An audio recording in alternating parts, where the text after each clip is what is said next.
দর্শক বন্ধুরা আসসালামু আলাইকুম। এটা হচ্ছে ব্ল্যাক ডায়মন্ড পেয়ারার গাছ। এই যে দেখেন, একদিকে ফল রয়েছে, আবার এদিকে কিন্তু আবার নতুন করে ফুল চলে আসছে। এই যে আমাদের গাছে দেখেন কি সুন্দর ফল আসছে ব্ল্যাক ডায়মন্ডের।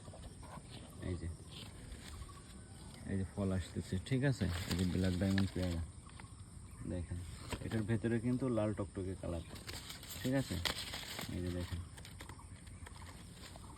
আর আমাদের কাছে 4টা চারা আছে। আমরা আপাতত ওই চারাগুলো বিক্রি করব না, আমরা এখান থেকে চারা উৎপাদন করার পরে তারপরে আপনাদেরকে এখান থেকে এই পেয়ারার চারা আমরা দিতে পারবো। তো অযথা কেউ আমাদের কাছ থেকে বর্তমানে কেউ চারা চাবেন না, ঠিক আছে। আমরা পরবর্তীতে আপনাদের দিব। অনেকেই মনে করেন যে হয়তো বাইরের ভিডিও হতে পারে, তা আমি একটু ফেস দেই।